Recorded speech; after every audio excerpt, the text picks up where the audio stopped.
Hello, আমি দেবযানী আবার একটা নতুন ভিডিও নিয়ে চলে এসেছি। আজকে রান্না করেছিলাম চিকেন কষা। তো চিকেন কষাতে আমি আগে আলুটা ভেজে নিয়েছিলাম, তারপরে পেঁয়াজগুলো ভালো করে লাল করে ভেজে নেওয়ার পরে আমি ওর মধ্যে দিয়ে দিয়েছিলাম রসুন আর আদা বাটা। এরপর আমি আরও ভালো করে ভেজে নেওয়ার পর তার মধ্যে দিয়েছি হলুদ, তারপরে ধনে গুঁড়ো।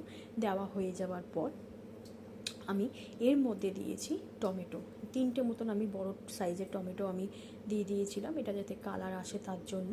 কারণ আমি লঙ্কার গুঁড়োটা পছন্দ করি না, আমার ছেলে যেহেতু এই একই রান্নাই খায় তার জন্য লঙ্কার গুঁড়োটা আমি দিই না কোনো রান্নাতেই। তারপরে মাংসটা ম্যারিনেট করা ছিল, তেল, হলুদ আর লেবুর রস দিয়ে ম্যারিনেট করা ছিল, সেটা দিয়ে দেওয়ার পরে আমি ভালো করে কষিয়ে নিয়ে গরম মশলা দিয়ে হ্যালো, আমি দেবযানী আবার একটা নতুন ভিডিও নিয়ে চলে এসেছি। আজকে রান্না করেছিলাম চিকেন কষা। তো চিকেন কষাতে আমি আগে আলুটা ভেজে নিয়েছিলাম, তারপরে পেঁয়াজগুলো ভালো করে লাল করে ভেজে নেওয়ার পরে আমি ওর মধ্যে দিয়ে দিয়েছিলাম রসুন আর আদা বাটা। এরপর আমি আরও ভালো করে ভেজে নেওয়ার পর তার মধ্যে দিয়েছি হলুদ, তারপরে ধনে গুঁড়ো। দেওয়া হয়ে যাওয়ার পর আমি এর মধ্যে দিয়েছি টমেটো, 3টে মতন আমি বড় সাইজের টমেটো আমি দিয়ে দিয়েছিলাম, এটা যাতে কালার আসে তার জন্য। কারণ আমি লঙ্কার গুঁড়োটা পছন্দ করি না, আমার ছেলে যেহেতু এই একই রান্নাই খায় তার জন্য লঙ্কার গুঁড়োটা আমি দিই না কোনো রান্নাতেই।